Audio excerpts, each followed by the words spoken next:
አልመህዲ ተርቢያ ማዕከል የእውቀት ማዕድ። ቢስሚላህ አልሐምዱሊላህ ወሰላቱ ወሰላሙ ዐላ ረሱሊላህ። ውድ ወንድሞች እህቶች፣ ፈሊላሂ አልሐምዱ ወሽኩር በአላህ ሱብሓነሁ ወተዓላ ፍቃድ በአላህ ሱብሓነሁ ወተዓላ ተውፊቅ ዛሬ አዲስ ኪታብ እንጀምራለን። ይህም ኪታባችን ኪታቡ ተውሂድ الذي هو حق الله على العبيد የተሰኘው ኪታብ ነው። ይህ ኪታብ ትኩረት የሚያደርገው በላ ኢላሃ ኢላላህ ማዕና ትርጉምና በላ ኢላሃ ኢላላህ ለዋዚሞች ወይም ላ ኢላሃ ኢላላህ በሚያስተምራቸው ትምህርቶች ላይ ከቁርአንና ከሐዲስ ማስረጃዎችን በማጣቀስ ትኩረት የሚያደርግ ነው። ይህም የላ ኢላሃ ኢላላህን ደግሞ አፍራሽ የሆኑ ላ ኢላሃ ኢላላህን የሚቃረኑ የሆኑ አስተሳሰቦች አመለካከቶችን የሚያርም የሆነ ኪታብ ነው። ለዚህም እርምቱ እንደ ማስረጃ የሚጠቀመው ቁርአንና የነብዩን ሰለላሁ ዐለይሂ ወሰለም ሱና ነው። ታዲያ ይህን ኪታብ ተውሂድ ወይም ስለ ተውሂድ የተዘጋጀውን ትምህርት ለራሳችንም ደጋግመን እንድንሰማው አድራላለሁን። ለራሳችን ብቻ አይደለም ለሌሎችም ደግሞ ማስተላለፍ ይተበቅብናል። ዕውቀቱ እንኳን ቢኖራቸው ተዝኪራ ይሆናቸዋል፣ ማስታወስ ማንቃት ይሆናል። ዕውቀቱ ከሌላቸው ደግሞ ወሳኝ የሆነ ትምህርት በዲን እስላም የመጀመሪያ ማንኛውም ሰው በመጀመሪያ ደረጃ ሊማረው የሚገባ ሊያውቀው ሊረዳው የሚገባ የሆነ ትምህርት ነውና ወሳኝ ትምህርት ስለመሆንላቸው ለሌሎችም ልናስተላልፈው ይገባል የሚል አደራ እያልኩኝ ቀጥታ አሁን ወደ ኪታቡ እገባለሁኝ። ቢስሚላሂር ረህማኒር ረሂም። ይህ ኪታብ ለመጀመሪያ መነሻ ያደረገው የሚከተለውን የቁርአን አንቀጽ ነው። يقول الله سبحانه وتعالى وما خلقت الجن والإنس إلا ليعبدون ሰውንም ሆነ ጀንን እኔን በብቸኝነት እንዲያመልኩኝ እንጂ አልፈጠርኳቸውም ይላል አላህ Subhanahu Wa Ta'ala። ይህ ማለት ከተውሂድ ጋር ከላ ኢላሃ ኢላላህ ጋር ያለው ቁርኝነት ምንድነው? በጥቅሉ ሰውም ሆነ ጅን የተፈጠሩት ላ ኢላሃ ኢላላህን እንዲቀበሉ ነው። ላ ኢላሃ ኢላላህ ማለት ከአንድ አላህ በስተቀር በእውነት የሚመለክ ማንም ምንም የለም ብለው እንዲያምኑና ይህን ደግሞ እንዲተገብሩ ለአላህ ታዛዥ እንዲሆኑ በብቸኝነት እንዲሆኑ ተብሎ የተፈጠረው። እንደምታውቁት ሁላችንም አሁን ዱንያ ላይ ስንኖር ነፍስያ በተለያየ ህይወት ላይ እንድንጓዝ አድርጋለች። ሸይጣን በተለያየ መንገድ ላይ እንድንጓዝ አድርጓል። ያለንበትም ዱንያ በራሷ ፈታኝና ወስዋስ ነች። ይህ ደግሞ ፈተና ነው። አላህ ይህን ያደረገው ፈተና ነው። ነፍስ ያለችብን ሸይጣን አለ። ዱንያ ራሷ ፈታኝ ነች። በዚህ ሁሉ ፈተና ተቋቁመን የተፈጠርንበትን ዓላማ እንድናሳካ ደግሞ አላህ አንቢያዎችን ልኮልናል፣ ቁርአንን አውርዶልናል። የተፈጠርንበት ዓላማ ምን እንደሆነ በቁርአኑና በአንቢያዎች አስተምሮት እንድናውቅ እንድንረዳ ተደርገናል። ታዲያ ይህን ካወቅን ዘንድ እኛ ህይወታችንን መስጠት ያለብን ለተፈጠርንለት ዓላማ እንጂ ጥለነው ለምንሄደው ዱንያ ወይም ነፍስያ ወይም ሸይጣን ጊዜያችን፣ ጉልበታችን፣ አመለካከታችን ልንሰጥ አይገባም። አዎ ከሸይጣንና ከነፍስያ ከአዱንያ መለየት አንችልም ዱንያ ላይ እስካለን ድረስ። ግን ምንድነው ማለት የምናደርገው? ትግል ነው የምናደርገው። ሸይጣን፣ ነፍስያ፣ ዱንያ ዓለማዊ እንድንሆን አላህን ትተን ዓለማዊ ነገራቶችን እንድናመልክ ለዓለማዊ ነገራቶች እንድንገዛ ጥረት ሊያደርጉ ይችላሉ። ይህን ደግሞ የቁርአንና የነብዩን ሱና እየተማርን ደግሞ እነሱን እየተጋፈጥን እየተከላከልን እኔ የተፈጠርኩት ለአኺራ ነው፣ የተፈጠርኩት አላህን በብቸኝነት ላመልክ ነውና እኔ የአላህ ባሪያ ነኝ ብለን ልንታገላቸው ይገባል። ዱንያ እኔን አምልክ ትላለች፣ ነፍስያም እኔን አምልክ ትላለች፣ ሸይጣንም እኔን አምልኩ ይላል። እንዲሁም ሰዎችም አሉ፣ ባለስልጣን በሏቸው፣ ወልይ በሏቸው፣ ሌሎችም የሚባሉ አካሎች ሁሉም ራሱ እሱ እንዲመለክ ለሱ ተገዥ እንድንሆን ይፈልጋል። አላህ ደግሞ ሁላችሁም የፈጠርኳችሁ እኔን በብቸኝነት ልታምልኩ ነውና እኔን ብቻ አምልኩ እያለ ያስተምራል አላህ Subhanahu Wa Ta'ala።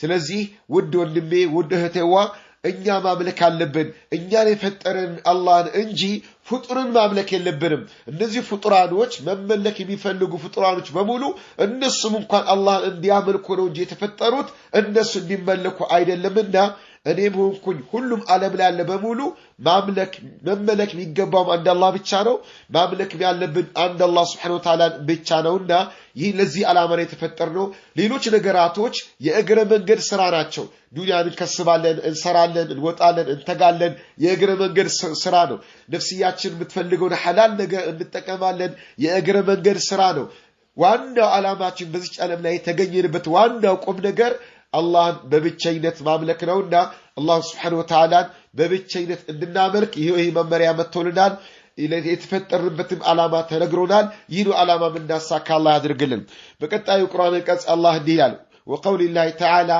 ولقد بعثنا في كل أمة رسولا أن اعبدوا الله واجتنبوا الطاغوت إلى الله سبحانه وتعالى برقتم ولقد بعثنا برقتم لكنال في كل أمة بياندانو حزب بياندانو أمة استلقوان رسولا ملك تنيا تلقوان بل إلا بقرآن قص الله እንደሚለው በየትኛውም ህዝብ ቢሆን ነብይ ያልተላከለት አስጠንቃቂ አስተማሪ ያልተላከለት ህዝብ የለም ይላል አላህ Subhanahu Wa Ta'ala ለያንዳንዱ ህዝብ ለያንዳንዱ ኡማ አባታችን አደም ከተፈጠረበት ጊዜ ጀምሮ እስከ የውመል ቂያማ ድረስ ላለው ህዝብ በሙሉ አስተማሪ ተልኮለታል ነብይ ተልኮለታል ታዲያ የዛ ነብይ የዛ አስተማሪ አጀንዳ ዋናው መልእክቱ ምንድነው አኒዕቡዱላህ አላህን በብቸኝነት አምልኩ ወጅተኒቡ ጣጉት ከአላህ ውጭ የሚመለኩ ነገራቶች በሙሉ ራቁ ተጠንቀቁ የሚል ነው ይህ አስተማሪ ይህ ረሱል ይህ ነብይ ለህዝቡ ያስተማረው አላህን በብቸኝነት አምልኩት ከአላህ ውጭ የሚመለክ በሙሉ ራቁ ተጠንቀቁ የሚል መልእክተኛ ልከናል ይላል አላህ Subhanahu Wa Ta'ala ወንድሞች እህቶች አላህን አምልኩ ብቻ አይደለም አስተምሮቶቹ ሁሉም ነብይ ሁሉም ረሱል ያስተማረው ምንድነው አላህን ብቻ አምልኩ ሳይሆን አላህን አምልኩ ብቻ ሳይሆን ከአላህ ውጭ የሚመለኩ ነገራቶች በሙሉ ራቁ ተጠንቀቁ ጭምር ነው ስለዚህ ያንዳንዳችን ራሳችን መፈተሽ አለብን አሁን እኔ አላህን በብቸኝነት ነው ማመልከው ወይስ አላህን ያመለኩ ከአላህ ውጭ ሌሎችም ነገራቶችን ያመለኩኝ ነው ብለን ራሳችንን እንጠይቅ አላህ አንድ ሰው አላህን ያመለከ ከአላህ ውጭ ደግሞ ሌሎች ነገራቶችን ያመልክ ከሆነ ይህ ሰው አላህን አመለከ አይባልም ለምን አጋርቷል በአላህ ላይ አሻርኳል አላህን ያመልካል ከአላህ ውጭ ያሉትን ነገራቶች ያመልካል እንደዚህ ከአላህ ውጭ አሉ የሚባሉ ነገራቶች ነብይ የሚል ስም ሊሰጣቸው ይችላል ወልይ የሚል ስም ሊሰጣቸው ይችላል መሻይኽ የሚል ስም ሊሰጣቸው ይችላል ሙፍቲ የሚባል ስም ንጉስ የሚባል ባለሀብት የሚባል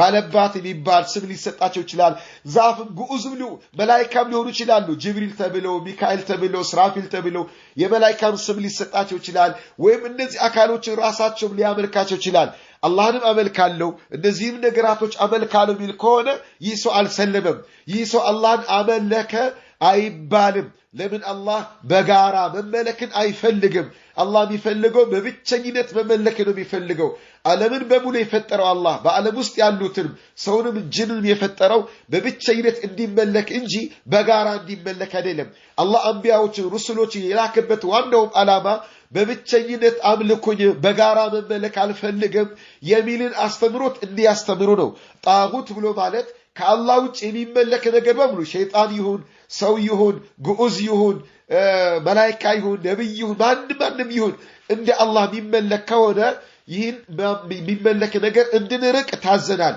እንድንተወው ታዘናል ማምለክ ማለት ምን ማለት ነው እንደ አላህ መፍራት እንደ አላህ መከጀል እነዚህ ነገራቶች ማለት ነው ከአላህ ውጭ ያሉ ነገራቶችን ምን ፈራቸው ምን ከጅላቸው ምን ለምናቸው ድረሱልኝ አድኑን ምንላቸው ከሆነ ምን መካባቸው ከሆነ አላህ እንደሚፈቀረው ምናፈቅራቸው ከሆነ ዱዓ ምን ለምናቸው ከሆነ ይራጃ ሳኩልኝ ከዚህ በላ ጠብቁኝ ከዚህ ይህን ችግር ተከላከሉልኝ ብለን ምንላቸው ከሆነ ከአላህ ውጭ ያሉትን አካላቶች አምልከናቸዋል ማለት ነው አላህ ማምለክ ማለት እንደዚህ ነገራቶች ለአላህ ብቻ ማድረግ ማለት ነው ምን ለምነው አላህ ብቻ መሆን አለበት ምን ከጅለው አላህ ብቻ ምን ፈራው አላህ ብቻ ድረስልኝ አድነኝ የምንለው አንድ አላህ ብቻ ምን መካው አላህ ብቻ ምን ናፈቅረው አላህ ብቻ በአምልኮ መንፈስ ምን ታዘዘው አንድ አላህ Subhanahu Wa Ta'ala ብቻ መሆን አለበት። ይህ ነው ማምለክ ማለት። ይህ ነው ማምለክ ማለት ቃላት ብቻ አይደለም።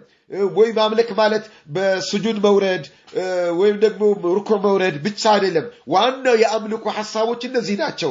እነዚህን ሐሳቦች ወይም እነዚህን አስተሳሰቦች ለአንድ አላህ ብቻ ነው ማደርገው። እነዚህን ጥያቄዎች ለአንድ አላህ ብቻ ነው ማቀርበው።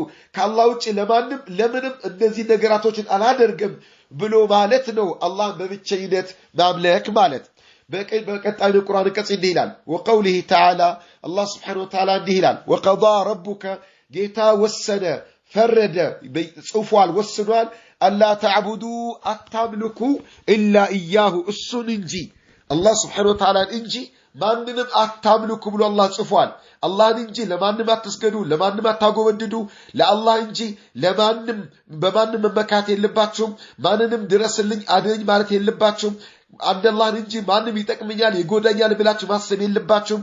አንድ አላህ ስብሓነሁ ወተዓላ እንጂ ሙሉ ፍቅር ለማንም መስጠት የለባችሁም። አንድ አላህን እንጂ ማንንም በከጀል ተስፋ ልታደርጉ አይገባም በማለት አላህ አዟል። እንዲሁም የአምልኮ መታዘዝን ለአንድ አላህ እንጂ ለማንም አታድርጉ ብሎ አላህ ወስኗል ፈርዷል። ወቢልዋሊደይን ኢሕሳና ለወላጆቻችሁም በጎ ነገርን ደግ ነገርን ጥሩ ነገርን ዋሉላቸው ብሎም አላህ አዟል ይላል። ቀጣይ ቁርአን አንቀጽ እንዲህ ይላል ወቀውሊሂ ተዓላ ወዕቡዱላህ አላህን አምልኩት ለአላህ ተገዙ ወላ ቱሽሪኩ ቢሂ ሸይአ በአላህ ላይ ቅንጣት ታህል ነገር አታጋሩበት።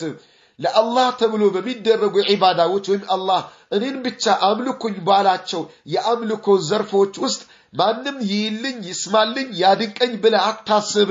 ይሄም ሽርክ ነው። ይህን አላህ ለኔ ብቻ አድርጉት ያለውን አምልኮ መፍራትን ይመስል መከጀልን፣ ማፍቀርን፣ መታዘዝን፣ መመካትን፣ ድረስልኝ ዱዓ ማድረግን፣ ድረስልኝ አድንኝ ማለትን፣ እስቲጋሳን ለአላህ በላ ተከላከልልኝ፣ ችግርን አቁምልኝ፣ ያለብንን ችግር አንሳልኝ የሚሉ ሐሳቦችን ይመስል ሩኮ መውረድን፣ ስጁድ መውረድን እነዚህ በሙሉ አላህ ለኔ ብቻ አድርጉ ብሎ ያላቸው ናቸውና ሌሎች ዒባዳዎች አሉ። በእነዚህ ነገራቶች ከአላህ ውጭ ለሆነ አካል ልናደርጋቸው አይገባም፣ ልናስብም አይገባም። አንድ አላህ ብቻ በዚህ መልኩ በእነዚህ ነገራቶችና ዒባዳ በሆኑ ነገራቶች አላህን ብቻ አምልኩ። በአላህ ላይ ማንንም ምንንም ትንሽ ነገር እንኳን ቢሆን አታጋሩ ብሎ አላህ ስብሓነሁ ወተዓላ አዘውናል ነው። በቀጣይ በቁርአን አንቀጽ እንዲህ ይላል ወቀውሊሂ ተዓላ አላህ ስብሓነሁ ወተዓላ እንዲህ ይላል ቁል ብለህ በላቸው ለህዝቦች ለኡመቶች ተዓለው ኑ ብለህ በላቸው። አህለል ክታቦች ሊሆኑ ይችላሉ፣ ሙስሊሞች ሊሆኑ ይችላሉ፣ ሙሽሪኮች ሊሆኑ ይችላሉ። ሁሉንም ኑ የአላህ መመሪያ ስሙ። አላህ ለእናንተ ያመጣውን መመሪያ ስሙ። የሰው ልጆች ሆይ አትሉ ማ ሐረመ ረብኩም ጌታችሁ በእናንተ ላይ እርም ያደረገውን ነገር የከለከላችሁ ነገር ኑ ላንብብላችሁ፣ ኑ ላሰማችሁ ብለህ በላቸው። እሱ ምንድነው? አትሉ ማ ሐረመ ረብኩም ዐለይኩም አላ ቱሽሪኩ ቢሂ ሸይአ በአላህ ላይ ማንንም ምንንም አታጋሩበት። በአላህ ላይ አታሻርኩ። እንደ አላህ ማንንም አትከጅሉ። እንደ አላህ ማንንም አትለምኑ። ከአላህ ጋር እኩል አድርጋችሁ ማንም ቢሆን ስልጣን አለው ብላችሁ አታስቡ። እንደ አላህ አቅም ኃይል አለው ብላችሁ ማንንም አታስቡ። የታመመን በማዳን እንደ አላህ ኃይል ያለው የለም። ለተቸገረ በመድረስ እንደ አላህ ኃይል ያለው አቅም ያለው ማንም የለም። አላህ ስብሓነሁ ወተዓላ በብቸኝነት ልታመልኩት ይገባል፣ ልትገዙት ይገባል። ከአላህ ጋር እኩል ነው ወይም ተመጣጣኝ ነው ወይም እንደዚህ አይነት ሐሳብን በፍጹም ለፍጡራን ልታደርጉ አይገባም። ወቢልዋሊደይን ኢሕሳና ለወላጆቻችሁ ደግሞ ደግ ሁኑ፣ መልካም ነገር አድርጉላቸው፣ የሚበጃቸው ነገር አድርጉ በማለት አላህ ስብሓነሁ ወተዓላ አዟልና ይህን ትእዛዝ ስሙ ተግብሩ በማለት ጥሪ እንዲደረግ አላህ ስብሓነሁ ወተዓላ አዟል። ውድ ወንድሞች እህቶች፣ እንግዲህ ለዛሬ መግቢያም የሆነን ዘንድ በኪታቡ ተውሂድ የመጀመሪያ የቀረበ የቁርአን አንቀጾችን ለማየት ችለናል። ሐዲሶችን ደግሞ ወይም በዚህ ርዕስ የቀረበውን ሐዲስ ደግሞ በቀጣይ ፕሮግራም ለማየት እንሞክራለን። በሰማነው ምንሰራ ሰው አላህ አድርገን። وصلى الله وسلم على نبينا محمد وعلى آله وصحبه والسلام عليكم ورحمة الله وبركاته. المهدي تربية معاكل يا أوقات معاد.